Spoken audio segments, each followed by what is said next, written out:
सारी प्रॉब्लम आती है। जब आप प्रकृति के साथ चलते हैं तो आपका जीवन मंगलमय होता है। जब आपके जीवन में वैज्ञानिक दृष्टिकोण पैदा होता है तो आप नया करते हैं। और इस संगठन का यही उद्देश्य है। जब नदी एक तट में बहती है, नदी जब तट में बहती है तो सुंदर लगती है, उसका लोग फोटो लेते हैं और अपने ड्राइंग रूम में लगाते हैं। और जब वो नदी पार हो जाती है तट, तब क्या होता है? बाढ़, सुनामी, विनाश।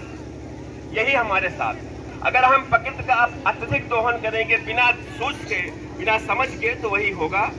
इसलिए हम लोग आप लोगों के बीच में आए हैं। और आप जो कि अभी युवा हैं, बिल्कुल एनर्जी से लवरेज हैं, जीवन में के कुछ सपने हैं, उन सपनों को अभी पूरा करना है। और उन सपनों को पूरा करने के लिए वैज्ञानिक दृष्टिकोण अपनाना बहुत जरूरी है। आप जितने भी वैज्ञानिक हुए उनके बारे में छोटी बातें करूंगा, छोटी छोटी बातें, आपको उसका उदाहरण मिलेगा। असफलताओं से कभी घबराना नहीं चाहिए, कभी नहीं घबराना चाहिए। थॉमस अल्वा एडिसन ने 3000 प्रयोग किए बल्ब जलाने के लिए। बल्ब जब नहीं था तो 3000 प्रयोग उन्होंने किया। वो जो जैसे ही कोई गैस डालता था तो फट जाता था, जैसे ही कोई डाले फट जाए वो बल्ब। अंत में उसने जब मरकरी डाला तो बल्ब जल गया।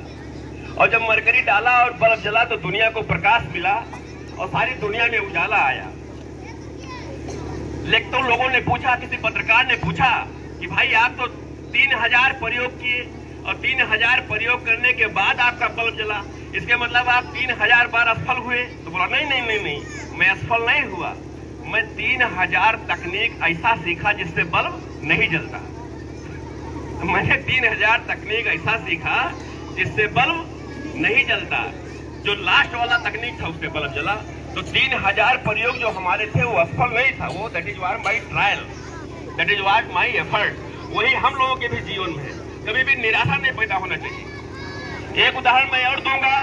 जब मैं अफ्रीका में गया तो इथियोपिया यूनिवर्सिटी के लाइब्रेरी में गया, वहां मुझे एक ऑटोबायोग्राफी मिली अल्बर्ट आइंस्टाइन की। आपने नाम सुना होगा, अल्बर्ट आइंस्टाइन बहुत बड़े वैज्ञानिक। थ्योरी ऑफ रिलेटिविटी उन्होंने दिया है, E=mc²। उन्होंने उनकी बायोग्राफी में पढ़ा जब अफ्रीका में, तो उन्होंने एक लाइन लिखी कि जब वो स्कूल में पढ़ने गए, आप ऐसे स्कूल में गए, टाट पे बैठे थे, तो वहां के जो हेड ऑफ इंस्टीट्यूशन से उन्होंने कहा, एक चिट्ठी लिखी उनकी माँ को कि आपका बच्चा बहुत बड़ा विद्वान है और हमारा अध्यापक उनको पढ़ाने के लायक नहीं है, बहुत दिमाग है उसके पास, इसलिए अपने बच्चे को आप ले जाइए और वहीं अलग उसका एडमिशन कराइए, हम उसको पढ़ा नहीं पाएंगे। कुछ दिन बीता, अल्बर्ट आइंस्टाइन की मां मर गई, देहांत हो गया। अल्बर्ट आइंस्टाइन बहुत बड़े वैज्ञानिक बने दुनिया के। उनको नोबेल प्राइज मिला। नोबेल प्राइज 7 अरब रुपया मिलता है नोबेल प्राइज में। जब नोबेल प्राइज मिला, उनकी मां का देहांत हो गया था। वो एक मकान से दूसरा मकान शिफ्ट कर रहे थे, एक मकान से दूसरे मकान में शिफ्ट कर रहे थे। तो चिट्ठी जो लिखा था वहां के प्रिंसिपल ने, उसको खोल के देखने लगे इसमें क्या लिखा है, क्योंकि बहुत पुराना चिट्ठी था वो। उस चिट्ठी में लिखा था कि तुम्हारा बेटा नहायत ही नालायक है, किसी लायक नहीं है, मंद बुद्धि है, बेवकूफ है, दोबारा हमारे स्कूल में इसको मत भेजना। माँ ने उसको पढ़ा, कम से कम नहीं कुछ तो 500 फोटोज होंगे, 2 घंटा रोए, क्योंकि माँ उनकी स्टोरेज फुल होने को है। माँ ने उल्टा पढ़ा। माँ ने कहा नहीं, ऐसा नहीं है। अपने बेटे को उसने उल्टा बताया। उसने कहा तुम बहुत बड़े प्रतिभा के धनी हो, ये प्रिंसिपल ने कहा, इसलिए तुम्हारी पढ़ाई मैं करती हूँ। उनके अंदर ये बीज डाला गया कि आप बहुत बड़े प्रतिभा संपन्न हैं। वो दिमाग से निकाल दिया जो प्रिंसिपल ने लिखा था, अदरवाइज वो इन्फेरिटी कॉम्प्लेक्स आ जाता है। यही हम लोगों के जीवन में होता है। दूसरा, कंपैरिजन। जितने बच्चे यहाँ पे बैठे हैं, जितने बच्चे बैठे हैं, हाँ। सबका फिंगरप्रिंट अलग है, सबका फिंगरप्रिंट गवाह भी नहीं। 7 अरब लोग हैं इस दुनिया में और सबका फिंगरप्रिंट अलग है, सबका DNA अलग है। If you are comparing with others, you are insulting yourself and to God। तो आप अभी तुलना नहीं करनी चाहिए। भगवान ने आप लोगों को यूनिक बनाया। दो चीजें मैं बस बंद कर दो यार। हम बीच आपका विस्तार हो, भगवान आपको बहुत आगे लेके जाएं, लेकिन आप ऊंचाई भी हो और आपके अंदर गहराई भी हो।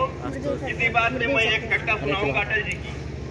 माननीय अटल बिहारी वाजपेयी जी से मैं बहुत प्रभावित रहा और उनकी एक कविता मैं आपको सुनाऊंगा, ऊंचाई और गहराई।